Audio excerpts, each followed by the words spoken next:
So the maximum size of your weld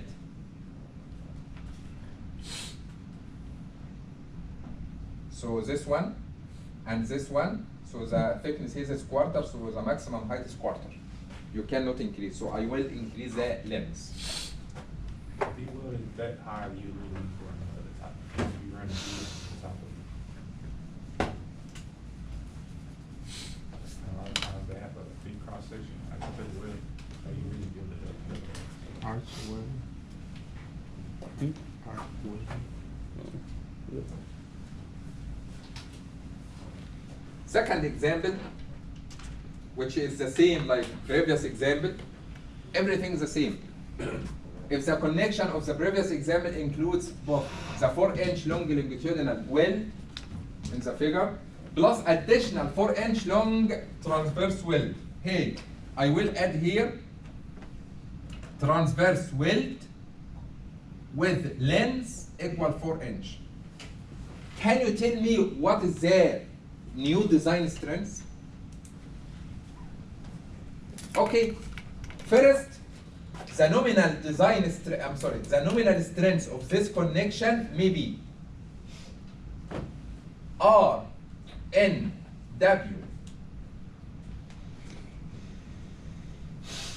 for longitudinal plus R N W for transverse, or 0.85 R N W for longitudinal plus 1.5 R N W for transverse. That's right. Which value I will use? This one or this one? The larger value. Okay, step by step. R N W for longitudinal equal 0.707 W L R N W.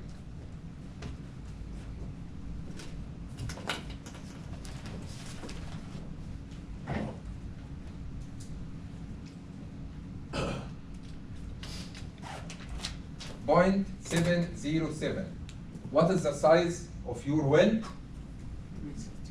316. Nothing changed. What is the length for your longitudinal? We have here 4-inch and another 4-inch, so we have 8-inch. What is the value of RNW? 0.6 times 70? Yes. 74.25. 74.25.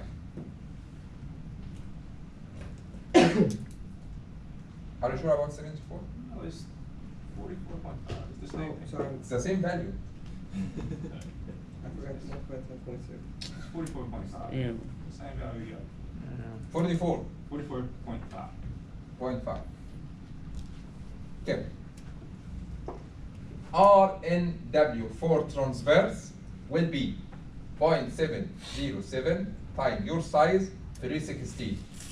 Your length of transverse weld equal 4-inch times 0.6 times 7.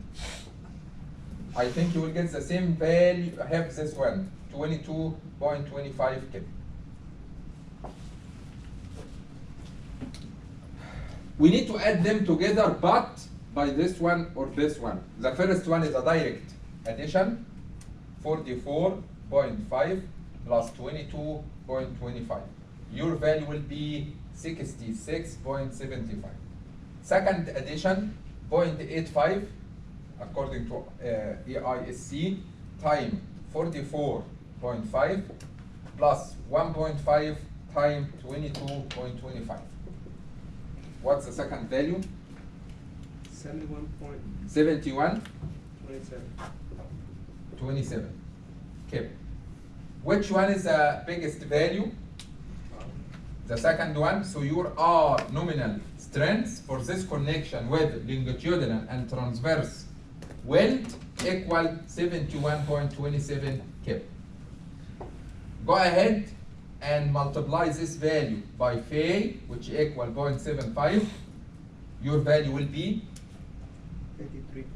80, 53. 53. kept. So if you make a comparison between this example and the previous one, if you add transverse weld to your connection, your design strengths become 53. The previous one was 44. no 33. 33.4, 33. So adding this transverse will increase the capacity, so your B ultimate must be smaller than or equal phi Rn. So we have many options to increase your capacity of welded connection. The first one, increase your length. The second option, you can add transverse weld. The third option, increase the size of your weld. The last option, you can change what is the type of electrode used in welding process. Dr. Raymond, so we're multiplying times 1.5. Does that mean that that transverse weld going perpendicular is stronger, like it's more effective than? Yeah, but the longitudinal will be smaller and the transverse will be stronger by 50%. And this one will be weaker by 15%. This assumption. We have another assumption, everyone will be the same. This one, the longitudinal and the transverse will be the same strengths. So we add them together, but here we add, reduce this one by 15%, increase this one by 50%. Okay? And we will use the biggest value.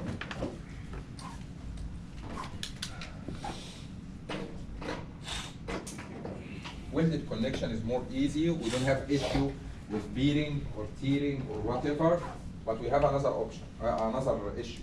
Do you know what is the other issue, which is critical? It's expensive. Expensive? The type No. of weld. Or to remove the members. Maybe, okay, we will make damage if you would like to remove. If you did some mistake to refabricate this connection, it's not easy. But we have another issue. It has to be a good weld. Yeah, good weld. Yeah, good weld. What does it mean? No air pockets. We have a very critical issue in any structure, which called fatigue. Fatigue means in bridge exactly. This load not all the time has a certain value, but maybe increase, decrease, increase, decrease, increase, decrease, increase, decrease. So we have loading, unloading, loading, unloading, loading, unloading, which means fatigue. This fatigue will create cracks in your weld. Maybe this will not happen quickly in bolted connection, but will happen quickly in welded connection. So we have a concern about any fatigue cracks will be initiated in this connection. Anyway, it's not our topic today. Could you re-weld it? Could you like go? No, if you would like to re-weld, remove the old weld first, then go ahead and re-weld. If you would like to remove your weld, I think you will make some damage in your original material. So we have many issues related to another issues. Okay? Dr. Raymond, Yeah. does it matter what type of weld that you use on the structure? Say it again. Does it matter what type of weld?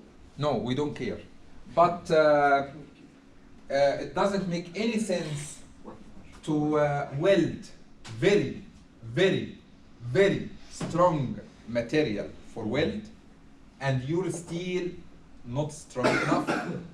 You know what I mean? Like you make something like if you have two piece of paper or rubber, and you used very strong glue in between.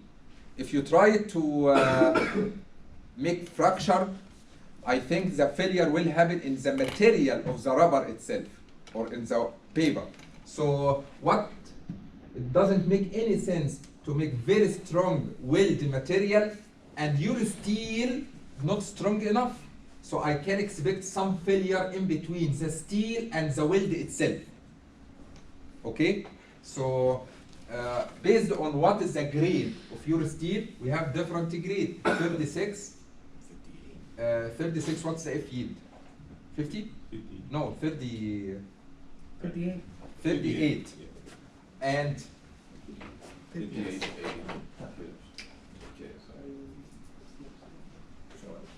what is the F yield?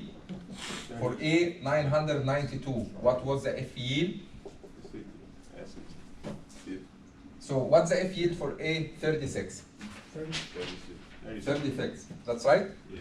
What do you think if I used 120 weld? Big difference.